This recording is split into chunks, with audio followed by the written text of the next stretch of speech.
your girl, the baddest AP, coming to y'all with another video. And today we're going to talk about PCOS awareness, because September is PCOS awareness month. And because I am a PCOS, I want to say survivor, but I'm like overcoming PCOS. I still have some symptoms, but it was just due to stress.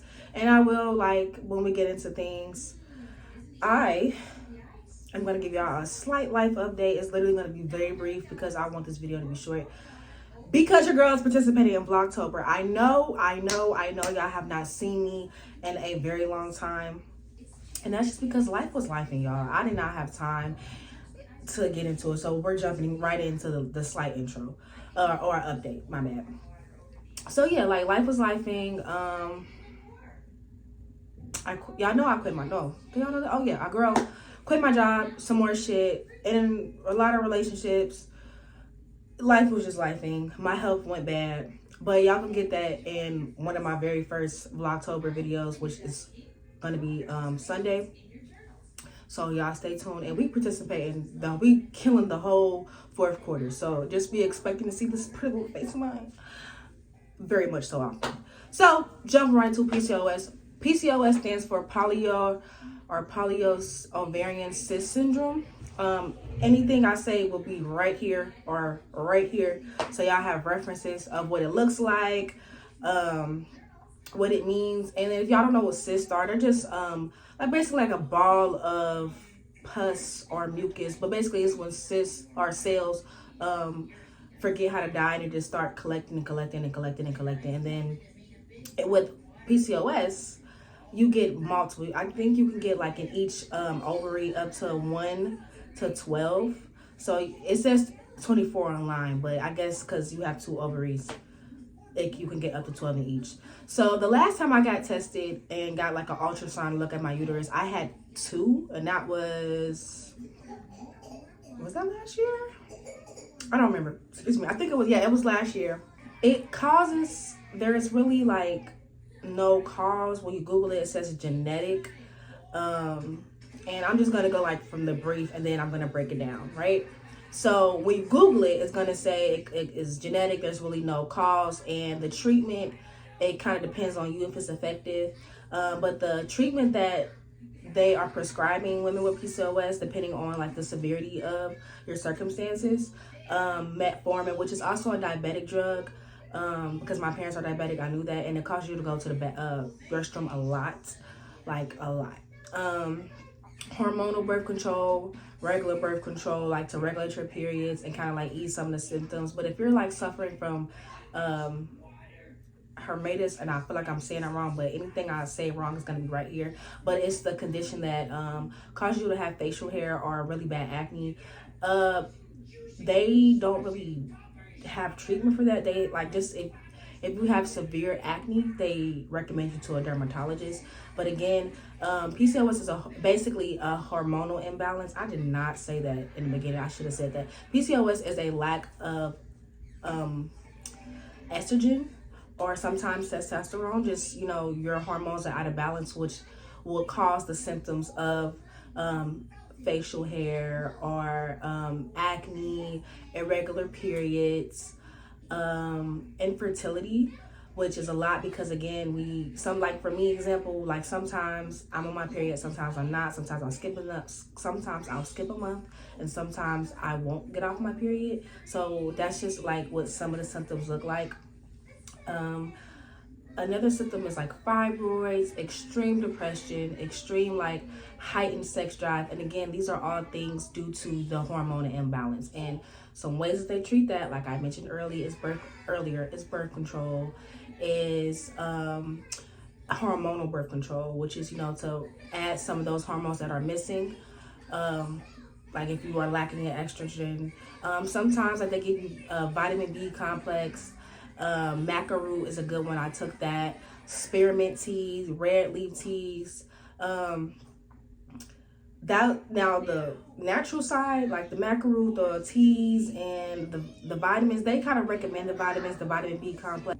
So for me, my story with PCOS, so I was diagnosed at 14 years old because when I was a freshman in high school, my period never, like, my I can say my freshman year. And I don't know if like y'all have high school quarters, but it's the way I can break it down. There's like 4 quarters in a year, and we have each quarter in school. So like the first half, like the first 2 quarters of school, I was never off my period. Like I was like, I'm talking about like TMI. Well, it's not TMI because it's the video, but I was like using 3 pads at a time, and I was heavily bleeding, like bleeding, just bleeding. I would use a 52 pack in a week and a half to 2 weeks. That is insane. Like, and I'm going through pads just like that, like bleeding super heavy, clotting super heavy. And I was raised at that time by my dad, and I'm just thinking it's normal, you know, like, okay, well, I'm on my period, this is what I gotta do. And I was on my period for a week, sometimes weeks. Well, once it got regulated, I was on my period for a week. But at that time, I was on my period for like 2 weeks straight, 2 months straight. 2 months straight, I was on my period. Heavily, didn't get off. So I was at school, and it took me like literally almost fainting at school to realize I got diagnosed. And I did have like facial hair growing up. I still do when I break out, like when I really am stressed out. I don't have acne at all, but got little hairs down there because of the hormones. But it's, again, I'm gonna talk about the start of my journey, and then where I'm at now. So the start of my journey, my facial hair was bad in high school because I didn't, like, at the time, this was like 2014, 2013, 2014, there really wasn't a lot of information out there about PCOS. They didn't even know how to treat it. They just like, here, slap you with some birth control, and that'll fix it. Later to find out, birth control does not work. If you are on birth control and you have PCOS, it's not gonna work, babe. Like, you're gonna make it worse. Birth control can give you PCOS. So, yeah. And y'all can't say that it's not, because there's literally a new birth control that's out, and all the side effects are literally the same side effects of PCOS. I will insert that birth control right here, just, you know, because I know people like to fact check, and some of y'all might be physicians or nurses in the comments. Sis, it don't work. And I've talked to people with PCOS, birth control does not work. It makes it worse, literally. I placed on birth control shortly after the faint spell in high school. And then I was diagnosed at the ER. They're like, yeah, you got this new thing they were finding out called PCOS. You have cysts in your ovaries. They gave me an ultrasound. Honestly, y'all, this experience was a little traumatic for me. Traumatic for me, because my dad thought I was pregnant. And I'm like, sis, I'm not even out here. Not sis, but my good sis. I'm not going to change it. My good sis, I'm not even out here doing nasty. I'm just out here patting me up. I'm out here dying. I'm out here cramping for my life. And that was another thing. Like, my cramps were like, I know this may sound extreme, but they felt like life or death. Like, I remember that day like it happened yesterday. Like, I was literally hovering over my desk crying. And that was something that happened a lot. Like, I've never been the type that like threw up or anything when I was cramping, but that day I really felt like I was gonna die. Like, so shortly after that, I got placed on the IUD, and I got it surgically placed in because I'm obviously at the time I was a virgin. So there was that. And then in 2017, like shortly before I graduated high school, the IUD kind of like slipped out, and I was like, I'm not putting it back in. I don't want it back in. So I switched to the depot. Now, depot was cool, but I just never had a period. I never, excuse my good sis in the background, but I never had a period. So that kind of concerned me, because at this time, like, I'm a freshman in high school, freshman in college at this time. So I'm like, oh my goodness, what's going on with my period? And I just didn't like the way it was making my body feel. Now, I wasn't one of those people that was on the depot that, like, you know, gained a lot of weight or blew up. I literally lost a lot of weight on the depot. So, excuse me, I thought I was going to sneeze. I have to burp. So no.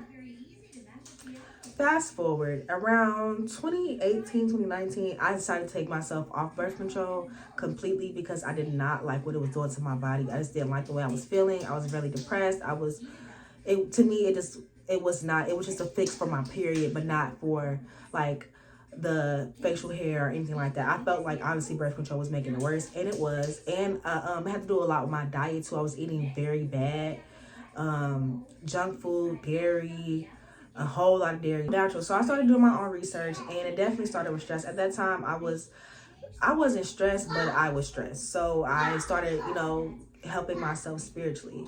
And I don't know if I really touched on this in the beginning of the video, but when you research PCOS and ask the cause of it, and really the cause is unknown, but it tells you it's genetic. So that told me, like, okay, on the spiritual side, I know that all these diseases can be passed down.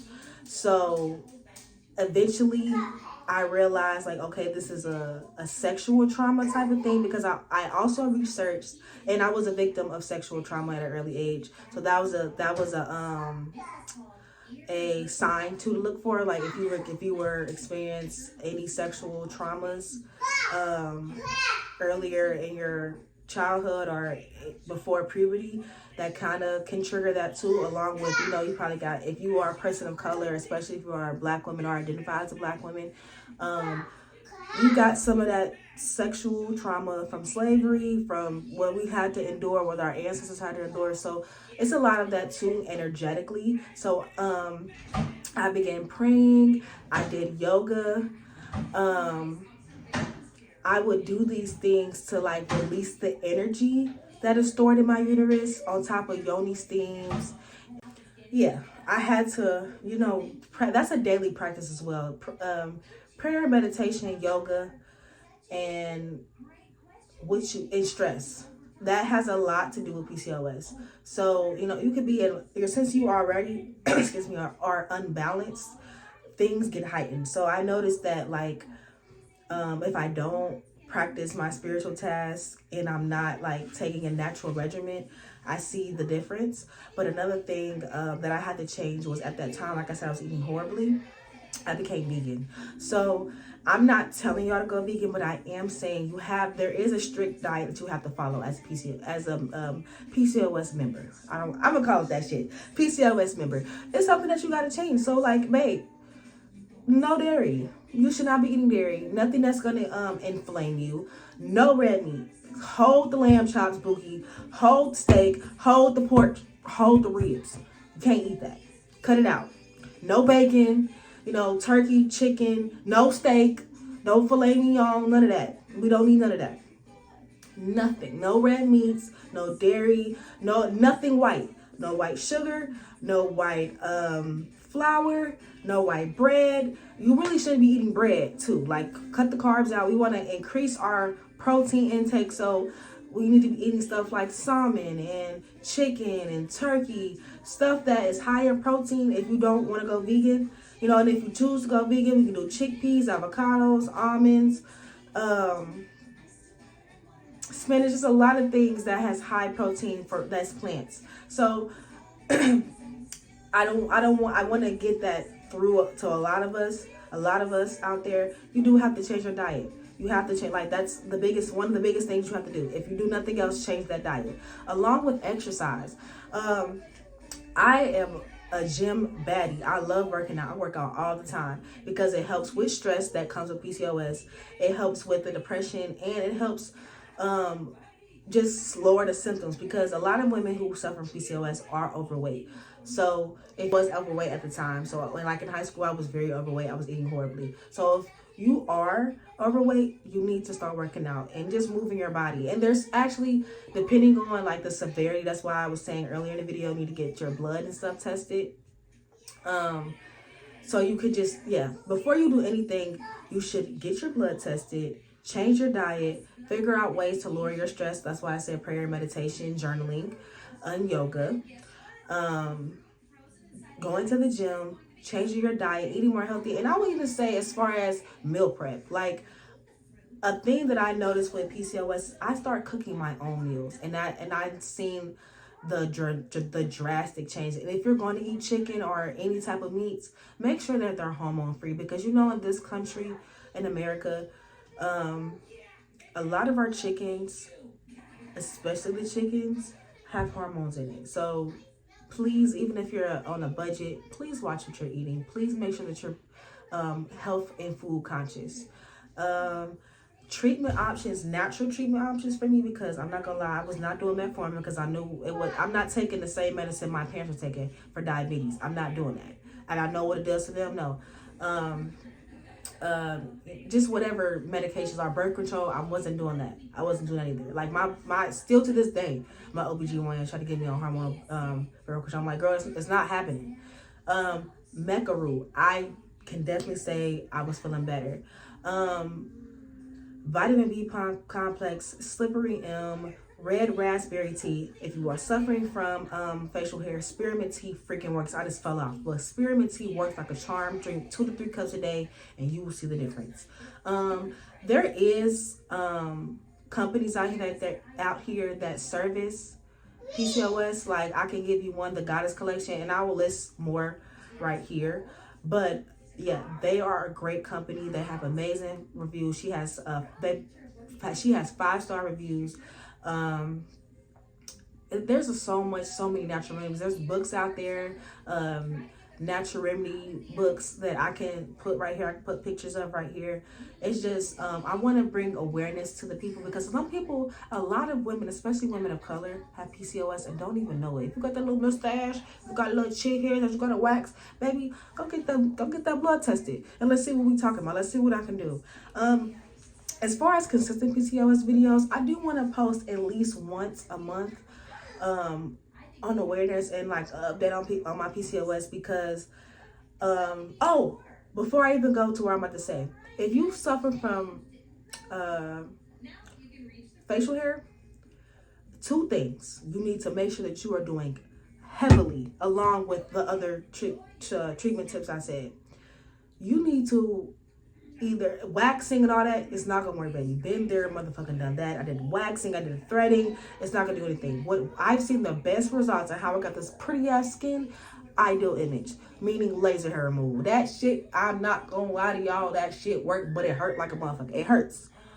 Now for me, because if you honestly, and I will say this, if you can get your face threaded, you can get laser hair. It just feels like a hot rubber band, but it hurt. And you get swollen, but them results, baby, the soul glow of the skin that happens, that comes with the ideal image. And I'm only saying that because that's why I went to ideal image. Motherfucker, put me on. Make me, sponsor me. Because I've been going to y'all, and they have great payment options. I don't know who else is out there, but and they have, because a lot of the laser hair people do not have the laser that's dedicated to, if you are a person of color, if you're black and you have darker skin, a lot of the laser hair companies do not dedicate to lasers that are dedicated to melanated skin. But I know Ideal Image definitely do. And they got a little, after you go to them for a year, you get the free laser hairs for life. It's really not free, you just get this kind of price. But yeah, so boom, fast forward to what I was going to tell y'all. Skincare. Along with the Ideal Image laser hair, you need to make sure that you have the best skincare regimen out there that's going to work for you. For me, I got an esthetician, and my esthetician, shout out to my good sis Kiwan, I'm going to put her information right here. She specializes in PCOS skincare, so she actually makes her own products and she makes her own teas for PCOS. So hit my good sis up, go book, and she does waxes, facials, diplomatic facials. So if you experience the hormonal side of PCOS, she got you. She do vajacials, waxes. She even, if you want to, you and your partner go get a facial, she do that too. She do the steam. And she's a great vibe. She has a beautiful spirit. So I would say that y'all can go to her if you're in the Cincinnati area or in the closing areas. But if look up somebody that is in your area that specializes in PCOS and skincare, or Google it, or y'all can go to my good sis because she makes her own products specialized and catered to women who suffer from PCOS. So those are just my bigger tips for us. And y'all, this is gonna be a little longer than 8 minutes because I wanted it to be 8 minutes, but it's okay. I am going to stop there, and I'm gonna see y'all in the next video. We gonna be going motherfucking up for the last 3 months of the year. Y'all gonna see this pretty ass face. Like I said, I will see y'all the very 1st of October. We doing Spiritual Sundays. There's a new thing I'm starting called Spiritual Sundays, where it's self-care Sundays. People do self-care, but I want to show y'all how to literally wind down and just care for not just the surface, but the spiritual, with spiritual baths, crystals, things to do, to like yoga poses, just stuff to really just care for you and love on you. So I'm going to end with this. I love you. The Most High loves you. And remember to breathe. Things will happen in life, but make sure that you are breathing and in tune with yourself at all times, no matter the situation. I love y'all. Y'all be safe. Y'all be blessed and have a blessed and encouraging day. Mwah. See y'all in the next video. Bye.